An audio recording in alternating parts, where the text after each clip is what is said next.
بسم اللہ الرحمن الرحیم۔ السلام علیکم۔ ڈیلی ہوم سکلز میں تمام ممبران کو ویلکم کرتی ہوں۔ ہر سال جب 14 اگست آتا ہے تو پاکستان میں یوم آزادی کو پورے جوش و خروش سے منایا جاتا ہے۔ پاکستان جس کا خواب مصور پاکستان شاعر مشرق علامہ محمد اقبال نے دیکھا اور قائد اعظم نے اس خواب کی تعبیر پاکستان کی صورت میں پیش کی۔ قیام پاکستان کا واقعہ تاریخ عالم میں منفرد اہمیت رکھتا ہے۔ قائد اعظم محمد علی جناح نے اپنے رفقاء کے ہمراہ ایک ایسی آئینی اور قانونی جدوجہد کی کہ جس نے پورے خطے کا جغرافیہ ہی بدل کے رکھ دیا۔ قائد اعظم محمد علی جناح نے اپنی عظیم جدوجہد کی بدولت مسلمانوں کے جداگانہ تشخص کی بحالی کے لیے ایک ایسا عظیم کارنامہ سر انجام دیا جس کی مثال ڈھونڈے سے بھی نہیں ملتی۔ سن 1947 میں ہندوستان کی تقسیم کے بعد لاکھوں مسلمان ہجرت کر کے پاکستان پہنچے اور یہاں سے سینکڑوں سکھ اور ہندو خاندان انڈیا چلے گئے تھے۔ کہا جاتا ہے کہ تاریخ کی سب سے بڑی ہجرت جو ہے وہ 1947 میں ہوئی تھی۔ سرحد کی دونوں جانب ایسی داستان رقم ہوئی کہ آج بھی اس کو پڑھ کر رونگٹے کھڑے ہو جاتے ہیں۔ تقریباً 74 سال گزر جانے کے باوجود آج بھی ایسے بزرگ موجود ہیں جنہوں نے اپنی آنکھوں سے وہ دل خراش مناظر دیکھے ہیں۔ انہی بزرگوں میں میری اپنی والدہ بھی شامل ہیں جو ہجرت کر کے پاکستان پہنچیں۔ وہ ہمیشہ ہمیں وہی باتیں بتایا کرتی ہیں جو ہم کتابوں، رسالوں اور اخبارات میں پڑھتے رہتے ہیں۔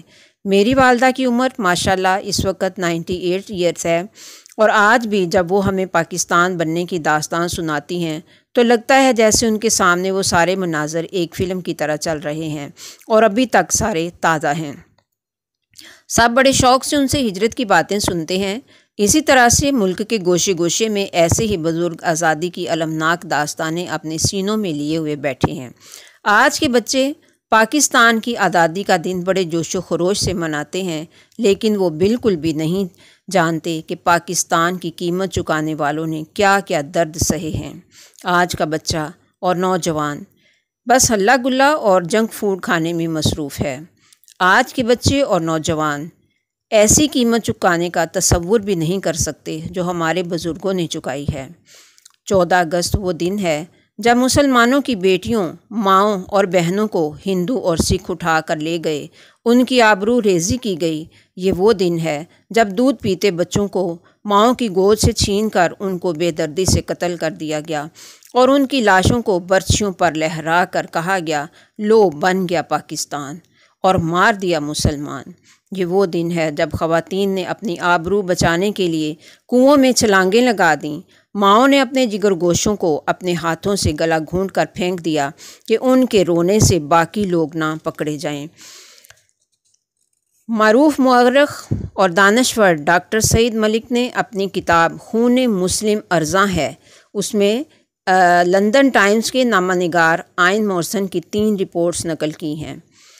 پہلی رپورٹ میں وہ لکھتا ہے کہ سکھ مشرقی پاکستان کو مسلمانوں سے خالی کروانے میں سرگرم ہیں۔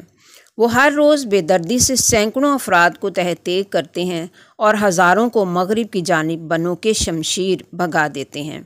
وہ مسلمانوں کے دیہات اور گھروں کو نذر آتش کر رہے ہیں۔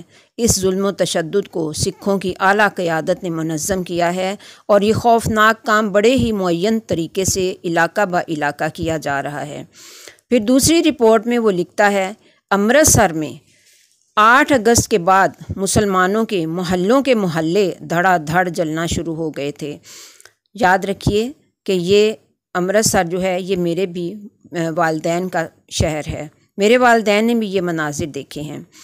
اور پھر لوگ جب محلے جلنا شروع ہو گئے تو لوگ پناہ کے لیے بھاگنا شروع ہو گئے۔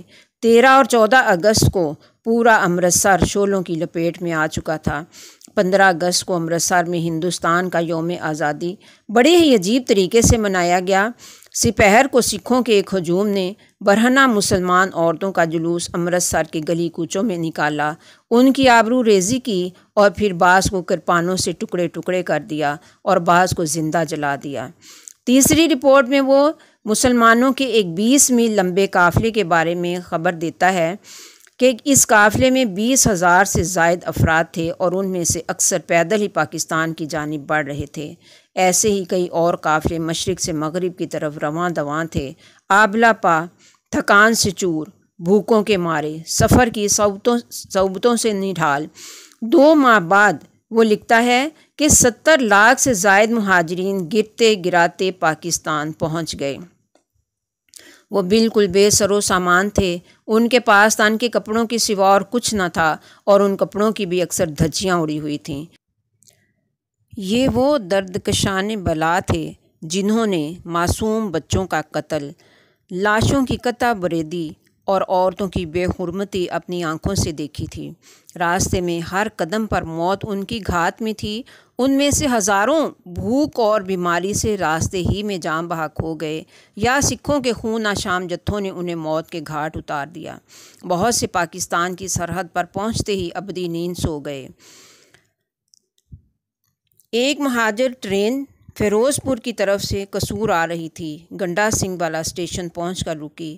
مجید یزدانی صاحب پلیٹ فارم پر اس کا استقبال کر رہے تھے۔ گاڑی رکی تو انہوں نے دیکھا کہ سب بوگیاں خون سے لت پت ہیں اور ڈبوں میں لاشوں کے انبار لگے ہیں۔ یہ منظر اس زمانے کا معمول تھا۔ آگے ایک اور قسم کا منظر آ رہا تھا۔ سب بوگیوں میں جھانکتے ہوئے جب وہ آخری بوگی کے قریب پہنچے تو وہاں بچوں کے رونے پیٹنے اور کراہنے کی دردناک آوازوں نے انہیں اپنی طرف متوجہ کیا۔ جھانک کر دیکھا تو ایک روح فرسا منظر ان کے سامنے تھا۔ اس بوگی میں ایک سال سے 5 سال تک کی عمر کے بے شمار بچوں کی زندہ لاشیں خون میں لت پت کلبلا رہی تھیں۔ ان بچوں کو ذبح نہیں کیا گیا تھا بلکہ ان کے ہاتھ پاؤں کاٹ کر زندہ لاشوں کی صورت میں پاکستان کی طرف دھکیل دیا گیا۔ کیا اس سے زیادہ بہیمیت اور درندگی کی مثال کہیں تاریخ میں مل سکے گی؟ اس نوعیت کی بربریت کے واقعات اس وقت معمول تھے۔ یہ آزادی ہمیں ایسے ہی نہیں ملی ہے۔ یہ آزادی بے شمار قربانیوں کے بعد حاصل کی گئی تھی۔ اس میں لاکھوں لوگوں نے جام شہادت نوش کیا تھا۔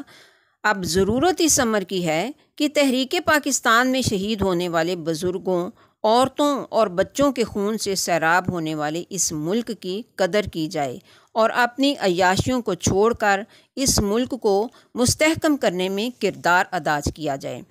آج کے بچے یا نوجوان دیکھیں کہ کوئی ہے ایسا ان میں آپ کو نظر آتا کہ آج اگر کوئی سندھ کی بیٹی آواز دے اور وہ محمد بن قاسم بن کر تو اٹھ کھڑے ہوں؟ کبھی بھی نہیں۔ آج کا بچہ صرف عیاشی میں مبتلا ہے، اس کو صرف عیش و عشرت چاہیے، وہ اے سی میں بیٹھا رہے، وہ طرح طرح کے کھانے کھاتا رہے، پیزے برگر کھاتا رہے اور اس کو اس چیز کی کوئی پرواہ نہیں کہ اس کے ارد گرد کوئی رو رہا ہے، کوئی مر رہا ہے، کوئی جی رہا ہے، کوئی ہنس رہا ہے، قطعاً کوئی پرواہ نہیں۔ اس کے کانوں میں کیونکہ یہ ہینڈ فری ٹھونسی ہوگی نا، ہر وقت کے موبائل اور ہر وقت کا جو ہے یہ اپنی ہابیز، ان میں مست و مگن بچے کیا جانیں کہ پاکستان کیسے بنا تھا اور پاکستان بنانے والوں نے کیا کیا قربانیاں دی ہیں۔ تو آئیے مل کر اپنے بچوں کی تربیت کیجیے اور اپنے ملک، اپنے وطن، جس کو کہ آپ پانے کی خوشی میں اتنے جوش و خروش سے یہ جلوس وغیرہ نکالتے ہیں اور طرح طرح سے خوشیاں مناتے ہیں، سب سے بڑی ضرورت اس چیز کی ہے کہ اس ملک کو مستحکم کرنے میں ہر طرح کا کردار ادا کیا جائے۔ کہنے کو تو بہت کچھ ہے لیکن وقت کم ہونے کی وجہ سے میں آپ سے اجازت چاہتی ہوں۔ ملتے ہیں پھر نیکسٹ ویڈیو میں انشاءاللہ۔ اللہ حافظ۔